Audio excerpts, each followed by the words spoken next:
Bonjour, je vous présente cet ouvrage. Montesquieu, de l'esprit des lois.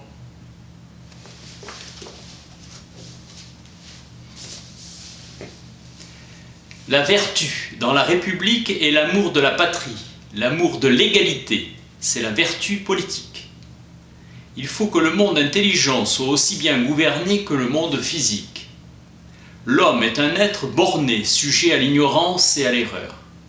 Comme créature sensible, il devient sujet à 1000 passions. Fait pour vivre dans la société, il peut oublier les autres. Les législateurs l'ont rendu à ses devoirs par les lois politiques et civiles.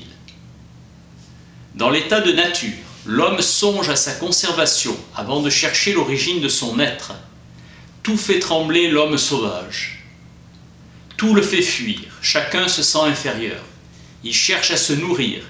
Ils ont le désir de vivre en société. Cette force produit un état de guerre. L'objet de la guerre, c'est la victoire de la conquête. Ainsi naquit les droits des gens. La force générale peut être placée entre les mains d'un seul ou de plusieurs. La réunion de ces volontés, dit Gravira, s'appelle l'état civil.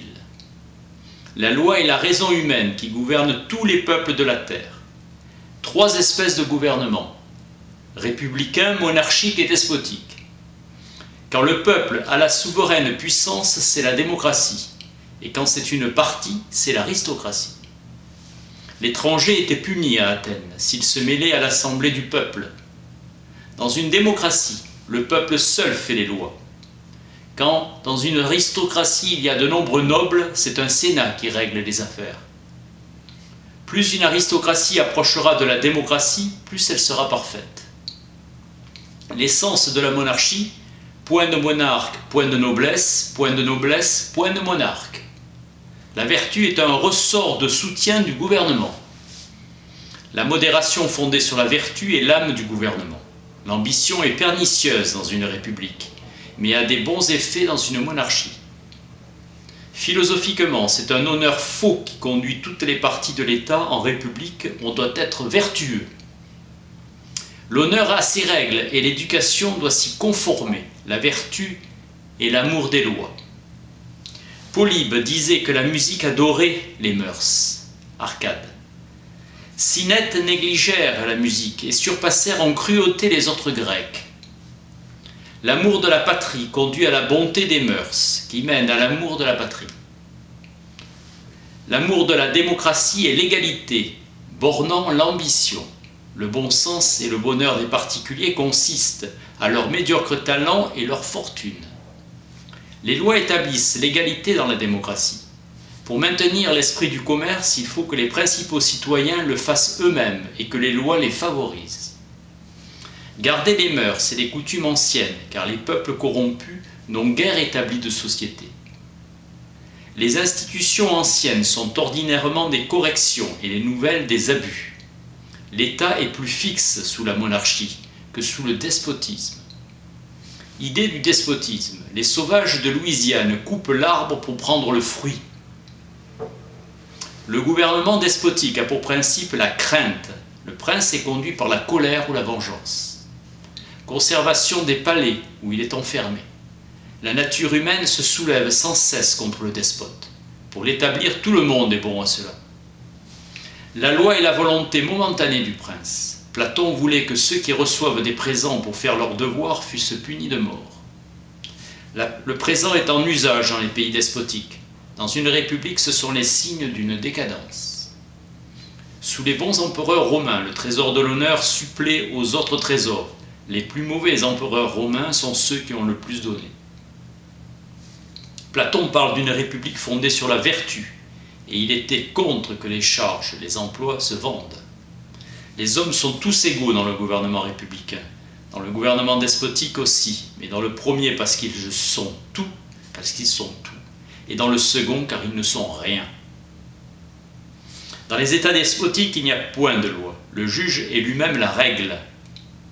Solon prévenait l'abus du peuple avec la loi admirable de soumettre le peuple à la censure de la magistrature. Un bon législateur s'attachera moins à punir les crimes qu'à les prévenir. L'augmentation des supplices va avec le manque de mœurs et la révolution est proche, en Chine. Suivre la nature qui a donné aux hommes la honte comme leur fléau et que la plus grande partie de la peine soit l'infamie de la souffrir. Chez les tyrans, ce n'est pas un supplice, car ils infligent les mêmes peines aux scélérats et aux gens de bien. Deux genres de corruption. 1. Quand le peuple n'observe point les lois. 2. Quand il est corrompu par les lois, mal incurable, car il est le remède même. Au Japon, tous les crimes sont punis de mort. Il n'est pas question de juger pour corriger le coupable, mais venger le prince de l'outrage. Même les mensonges devant les magistrats. Plus de fureur que la force. L'atrocité des lois en empêche l'exécution. Lorsque la peine est sans mesure, on est souvent obligé de lui préférer l'impunité. D'une correction, on arrive à une vengeance. Tite-Live dit des Romains « Jamais peuple n'a plus aimé cela que la modération des peines. » Sylla ne fit des règlements que pour établir des crimes, qualifiant une infinité d'actions du nom de meurtre, et trouva partout des meurtriers, pièges tendus. César confisqua les biens des riches dans l'exil, car plus enclin à commettre des crimes. Le peuple passe de la rigueur à l'indolence, puis à l'impunité. Il est essentiel que les peines soient en juste proportion avec le crime. En Moscovie, où la peine des voleurs et celle des assassins sont les mêmes, on assassine toujours, les morts ne racontant rien. En Chine, les voleurs cruels sont découpés en morceaux. Les autres non, cette différence fait qu'on y vole, mais qu'on n'y assassine pas. Quand il n'y a point de différence dans la peine, il faut en mettre dans l'espérance de la grâce.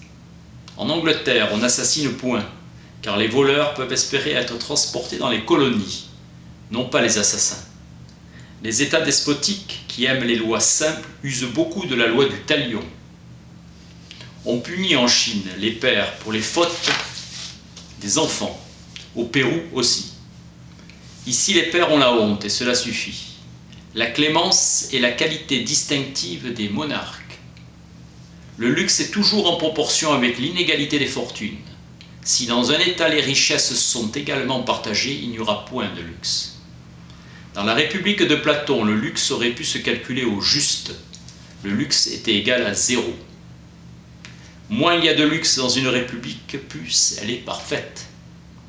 Pas chez les premiers Romains, ni chez les Lacédémoniens.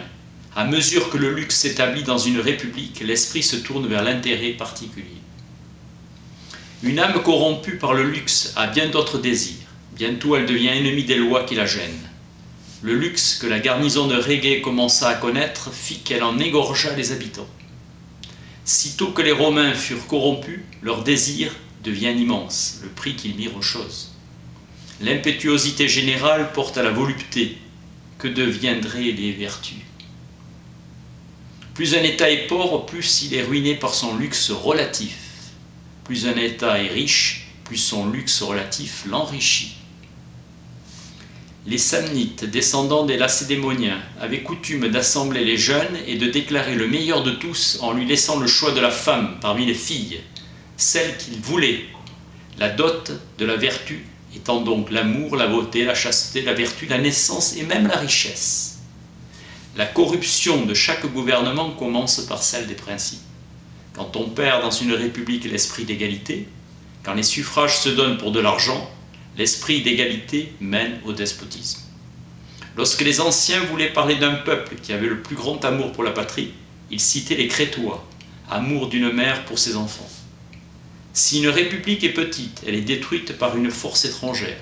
Si elle est grande, elle se détruit par un vice intérieur. Toute grandeur, toute force, toute puissance est relative. En augmentant la grandeur réelle, on risque de diminuer la grandeur relative.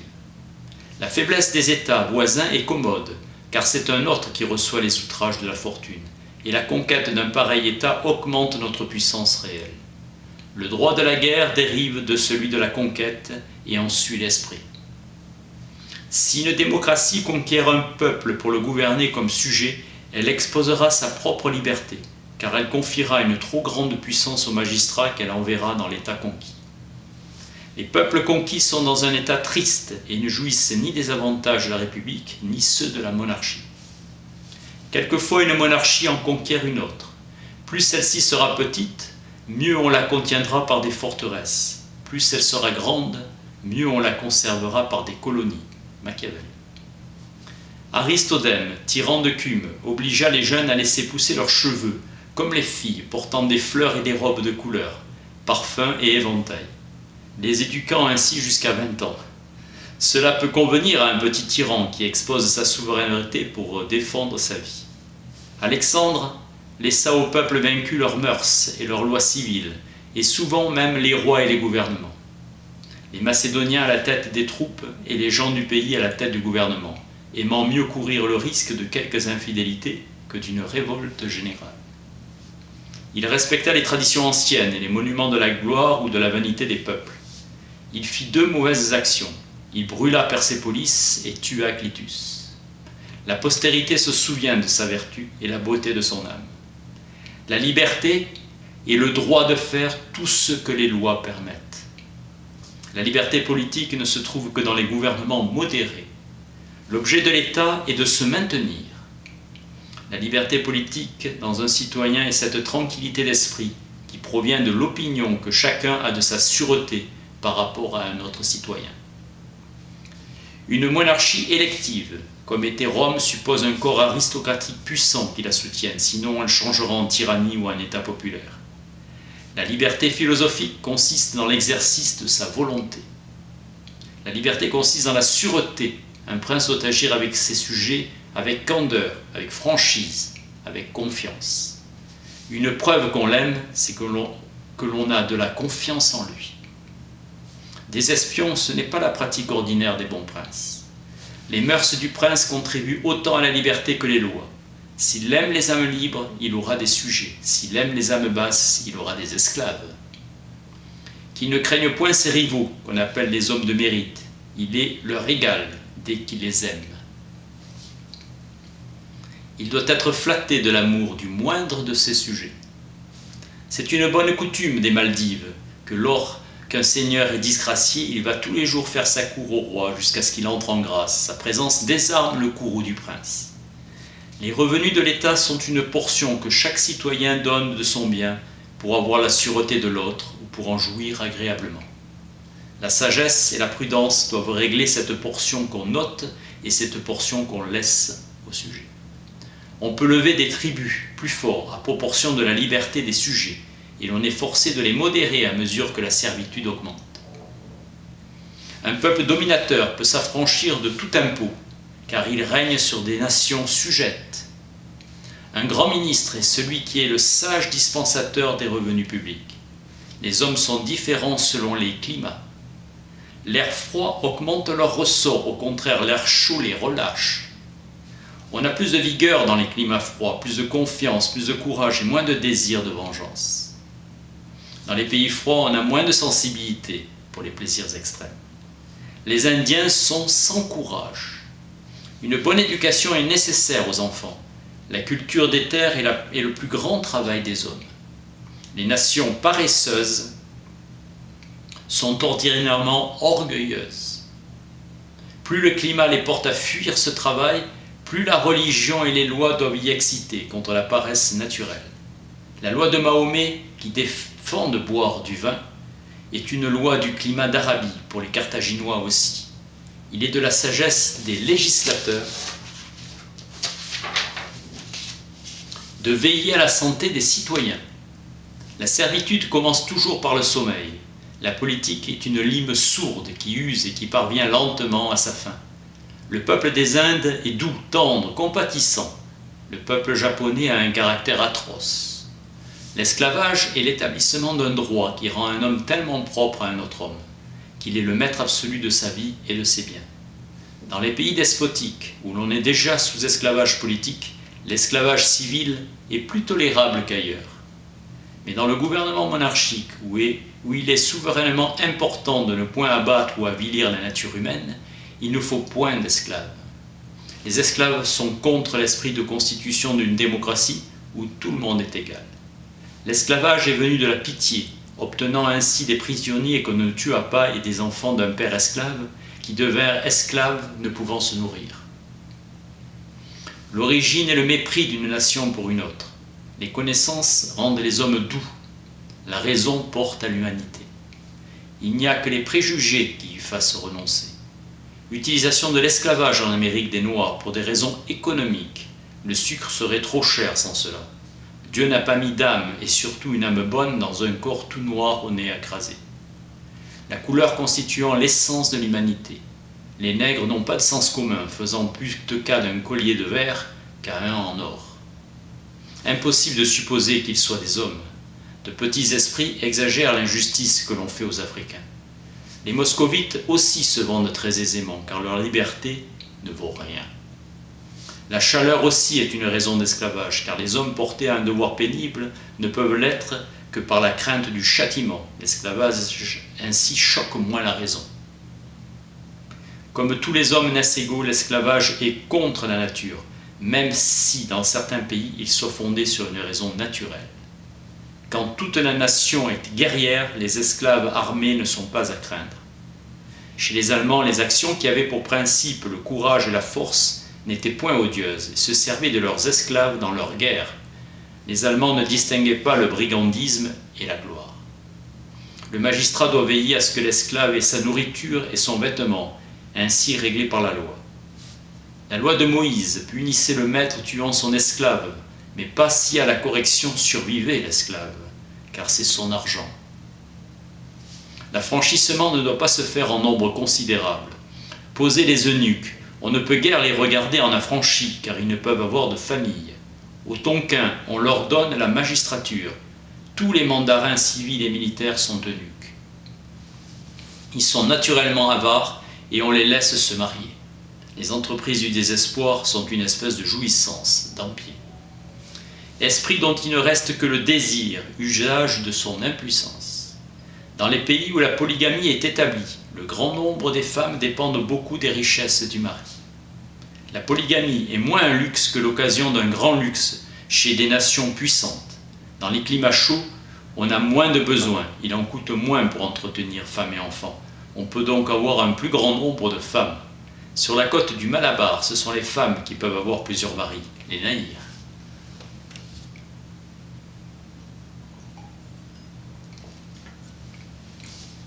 La polygamie est point utile au genre humain, ni utile aux enfants. Le père et la mère ne peuvent avoir la même affection pour l'enfant. La possession de beaucoup de femmes ne prévient pas toujours les désirs pour celle d'un autre. La luxure comme l'avarice, elle augmente sa soif par l'acquisition des trésors. Une dissolution en entraîne toujours une autre. Mahomet en permet 4 et veut que toutes soient égales entre elles. Nourriture, habits et devoirs conjugal. Aux Maldives, aussi, avec 3 femmes.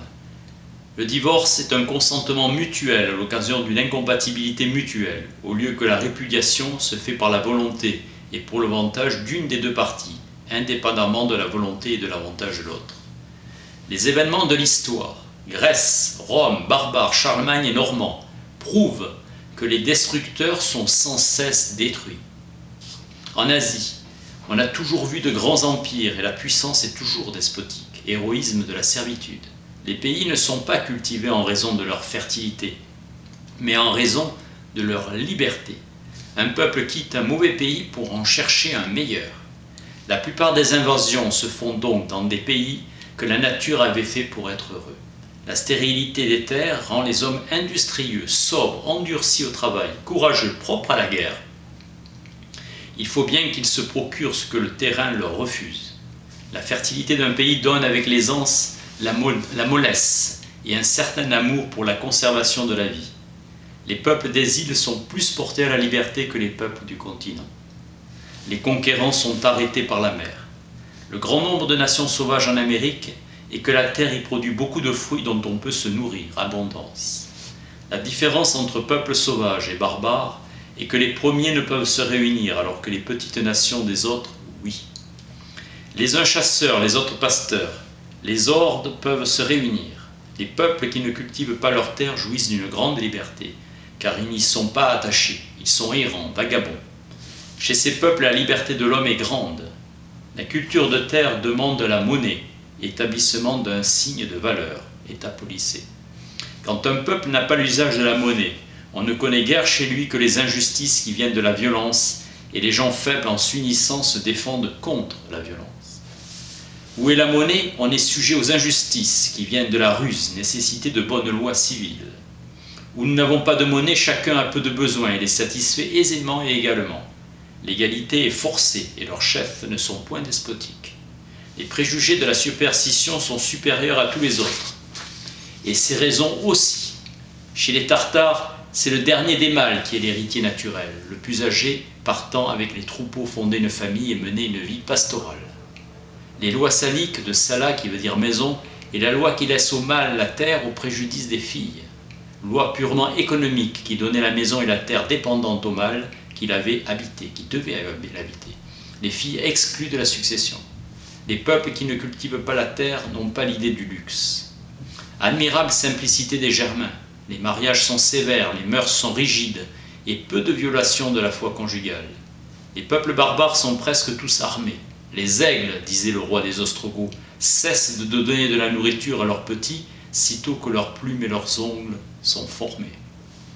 À 15 ans, ils portent les armes, peuple sans territoire. Les prêtres ont du pouvoir, car ils ont de l'autorité. Pour les meilleures lois, il est nécessaire que les esprits soient préparés. Deux sortes de tyrannie, l'une réelle qui consiste dans la violence du gouvernement et une d'opinion qui se fait sentir quand ceux qui gouvernent établissent des choses qui choquent la manière de penser d'une nation. Plusieurs choses gouvernent les hommes, le climat, la religion, les lois, les maximes du gouvernement, les exemples des choses passées, les mœurs et les manières. D'où il se forme un esprit général qui en résulte. À mesure qu'une de ces choses agit, les autres lui cèdent d'autant. La nature et le climat dominent les sauvages. Les manières gouvernent les Chinois, les lois tyrannisent le Japon, les mœurs en Lacédémonie, les maximes et les mœurs à Rome. Il faut être attentif à ne point changer l'esprit général d'une nation. La richesse des nations est sa différence. Le législateur doit suivre l'esprit de la nation, car nous ne faisons rien de mieux que ce que nous faisons librement, et en suivant notre génie naturel. Laissez faire les choses frivoles sérieusement et gaiement les choses sérieuses. Laissez-nous comme nous sommes. La nature répare tout. On n'aurait tiré aucun parti d'un Athénien en l'ennuyant, que d'un Lacédémonien en le divertissant. Plus les peuples communiquent, plus ils changent aisément leurs manières. La société des femmes gâte les mœurs et forme le goût. L'envie de plaire établit les modes. La frivolité augmente les branches du commerce. La vérité est un bon ressort du gouvernement. L'orgueil est dangereux. Bien sans nombre qui résulte de la vanité, les maux infinis qui naissent de l'orgueil des nations. La paresse est l'effet de l'orgueil. Le travail est une suite de la vanité. La vanité d'un Français le portera à savoir travailler mieux que les autres. La paresse est grave, car ceux qui ne travaillent pas se regardent comme souverains de ceux qui travaillent. La gravité, l'orgueil et la paresse marchent ensemble. Louer des esclaves, se laisser pousser les ongles, autant de démonstrations qu'on ne travaille pas. Les femmes des Indes croient qu'il est honteux pour elles d'apprendre à lire. C'est l'affaire des esclaves qui chantent des cantiques dans les pagodes. La bonne foi des Espagnols a été fameuse de tout temps, souffrant de la mort pour tenir un secret. Le caractère des Chinois de leur vie précaire ont un désir excessif du gain. Aucune nation commerçante ne peut se fier à eux, infidélité. Maxime, il ne faut jamais changer les mœurs et les manières dans l'état despotique. Il en suivrait une révolution. Pour empêcher les crimes, il y a les peines. Une nation policée montre que ce prince a trop mauvaise opinion d'elle. Les peuples sont en général très attachés à leurs coutumes. Toute peine qui ne dérive pas de la nécessité est tyrannique. La loi n'est pas un pur acte de puissance. Les législateurs de Chine avaient pour principal objet de faire vivre leur peuple tranquille dans le respect. La civilité vaut mieux que la politesse. Les princes y gouvernèrent non par les rites, mais par la force et le supplice qui arrête le mal. Et ainsi, la morale s'y perdra. L'État tomba dans l'anarchie et la révolution. Le christianisme ne peut s'y introduire, car il bouleverse trop les manières. Tout doit s'unir dans le christianisme. Les rites des Chinois semblent ordonner que tout se sépare. Le paradoxe de ce peuple si fourbe, mais dont la vie est entièrement dirigée par les rites, C'est bien le paradoxe. Pour Solon, les lois relatives aux mœurs et aux manières données aux Athéniens étaient les meilleures. Solon, je leur ai donné les meilleures lois, de celles qui pouvaient souffrir. Les coutumes d'un peuple esclave sont une partie de sa servitude, celles d'un peuple libre sont une partie de sa liberté. Une nation libre peut avoir un libérateur, une nation subjuguée ne peut avoir qu'un autre oppresseur. Car tout homme qui a assez de force pour chasser celui qui est déjà le maître absolu dans un État en a assez pour le devenir lui-même. Pour jouir de la liberté, il faut que chacun puisse dire ce qu'il pense, de même pour la conserver. À l'égard de la religion, chaque citoyen aurait sa volonté propre, conduite par ses propres lumières ou ses fantaisies, et que chacun peut avoir beaucoup d'indifférence. Dans les monarchies extrêmement absolues, les historiens trahissent la vérité, car ils n'ont pas de liberté de la dire. Dans les États extrêmement libres, ils trahissent la vérité à cause de leur liberté même. L'effet naturel du commerce est de porter à la paix. Deux nations sont dépendantes, l'une a intérêt à acheter, l'autre à vendre. La privation totale du commerce produit au contraire le brigandage. L'hospitalité est très rare dans les pays de commerce, se trouve admirable chez les brigands. Sacrilège chez les Germains de fermer sa maison à un homme connu ou pas. Deux sortes de peuples pauvres. Ceux que la dureté du gouvernement a rendus tels, et ces gens-là sont incapables de vertu. Leur pauvreté fait partie de leur servitude. Les autres sont pauvres car ils sont dédaignés ou n'ont pas connu les commodités de la vie. Ceux-ci peuvent faire de grandes choses car la pauvreté fait partie de leur liberté. Dans le gouvernement d'un seul, le commerce est fondé sur le luxe servant son orgueil, ses délices, ses fantaisies. Dans le gouvernement de plusieurs, il est fondé sur l'économie, partage des pouvoirs, exécutif, législatif, judiciaire. Un commerce mène à l'autre, le petit au médiocre, puis au grand. Celui qui a envie de gagner veut gagner beaucoup. Les hommes espèrent beaucoup de leur fortune. Les grandes entreprises de commerce ne sont pas les monarchies, mais pour le gouvernement de plusieurs. Dans une nation qui est dans la servitude, on travaille plus à conserver qu'à acquérir. Dans une nation libre, on travaille plus à accomplir qu'à conserver. La stérilité du territoire de Marseille déterminera ses citoyens au commerce d'économie. Il fallut qu'il soit laborieux pour supplier à la nature qui se refusait. La violence et la vexation donnent naissance au commerce d'économie. C'est ainsi que Tyr, Venise et les villes de Hollande furent fondées. Il vaut mieux avoir affaire à une nation qui exige peu et que les besoins du commerce rendent dépendante à une nation qui, par l'étendue de ses vues ou de ses affaires, sait où placer toutes les marchandises superflues. Qui est riche, cherchant à gagner et non pas à conquérir. C'est la concurrence qui met le prix juste aux denrées et aux marchandises. Un port franc pourra être établi pour suivre la frugalité des particuliers, en donnant l'âme à son commerce d'économie. La richesse industrieuse de la République compensera la perte de tribut. Les douanes sont un droit en faveur de l'État sur les importations et les exportations. À Genève, une loi interdit aux enfants dont le père fut mort insolvable d'obtenir des magistratures ou des postes au conseil. Cela a un effet de confiance pour les négociants et pour les magistrats. À Rhodes, disait Sextus Empiricus, un fils ne pouvait se dispenser de payer les dettes de son père à la succession. Le prince ne doit point faire de commerce. Le peuple a confiance dans la justice du prince, non dans son opulence. Tant d'impôts qui font sa misère sont des preuves certaines de la nôtre. Puis les courtisans voudront le faire et seront plus avides, et les gens de métier ne gagneront plus rien. C'est contre l'esprit de la monarchie que la noblesse fasse le commerce.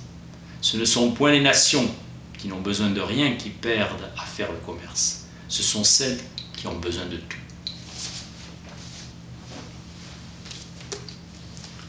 Montesquieu de l'esprit des lois. Merci.